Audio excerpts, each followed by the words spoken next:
So when it comes to drilling, right, whatever the very first thing you learn is always going to be what has the most time in it, because you're pretty much always going to do it. So it's going to be your nature. Mm-hmm. So there's a lot of different stuff you can learn, but it's all about like, what is your nature? And so that's why I always have people step on their parries first, because it should be in your nature to just create space, because that's the safest option. Mm-hmm. But then later on, you start being able to do the weight shifts and different things, because you become more aware on which tempo you want to save for what time, and based on the speed.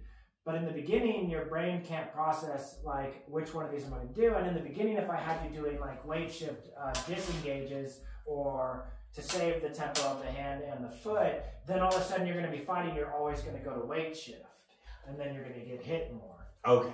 So versus like, especially like on parries, because you have your weight shift parries to void out of the way of their attack, but you don't want that to be your nature. The reason is like, if you attack me and I just like weight shift out of the way of it, like the next attack you do, I am going to have a harder time getting out the way. Like, I have the tempo of my hand, and I can use the tempo of my feet still, but I'm like kind of like off balance as like as a new fighter, right? They're not going to be able to be like when you attack here, and then when you attack again, to be able to do like a replacement step and like keep the same balance. And then what's going to happen is every time someone attacks, they're going to start like going up like this and raising on accident, and they're going to be like off balance like this, and their tip's going to get offline and shit. Okay. Versus like, that's why the very first thing I teach is stance, is because most people, the first thing they learn is like parrying or footwork. So what happens is they never like went through a bunch of stance drills. They picked up the sword immediately when they went to the school, and they're like, okay, let's do footwork drills. So now like their stance is like this, it's like all fucked up, and then they're like doing footwork drills, and they're like kind of off balance, and it's why you see so many fencers like this, and the feet are too close, because they didn't do enough stance drills at first. Then like their footwork becomes good, but there's always times that they're off balanced. Or if they learn parries first, then like their parries are good, but their footwork is bad. Okay. Which is what like most longsword fencers, what do? They pick up the fucking sword and they start doing like zverks and like pel work. And a bunch of people do all this pel work where they stand still, which is why they always get hit, because they only know how to go forward.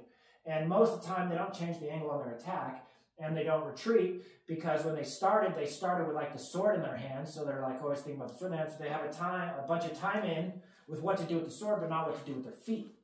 So like, we start people on stance so that their stance is always good, so they don't lose off balance, because if you get off balance, it takes you time to gain your balance back before you can even finish the move. And then you also don't know when the opponent's off balance, because you never spent time doing that. Mm-hmm. So when we start with just getting our stance right and all the different stances, then we start adding in footwork to make sure their footwork is good, because now they've spent the most time on their stance. So that means every time they hold the sword, they're improving their stance, because they should be in stance anytime you hold the sword, right? Which is what I teach, like what we're doing right now. When we talk, we're not in stance. When we have the sword and we're ready, we're always in stance. When I'm doing the lessons at class and stuff, and I say hold, they need to stay in stance. If they don't want to be in stance, then they need to put the sword up like this. Okay. Because otherwise what will happen is, like, if I start talking and they go like this, then as soon as they're done with the move, their stance goes back to one of not fighting. Mm-hmm. And it happens a lot of times where it's like, boom, boom, boom, say I tell someone to like gain the weapon and then like thrust in, and then they like think the drill's done, and then they kind of like retreat back like this to this. Ugh. And it's because that's what their default is on like when they aren't actually doing something with the sword. Versus if I have them always in stance with the sword, they do the drill and they attack and they're here, and then they're just constantly waiting again. So the whole time in the fight, their mind is always here. And then when they're not drilling, they're back to whichever stance. So it's essentially whatever you teach someone first is almost always what they spend the most time doing, because it's the basic thing that their brain always goes back to. Got it. So that's why it's really important to learn stance first, then start to learn like footwork and stuff like that, and then start to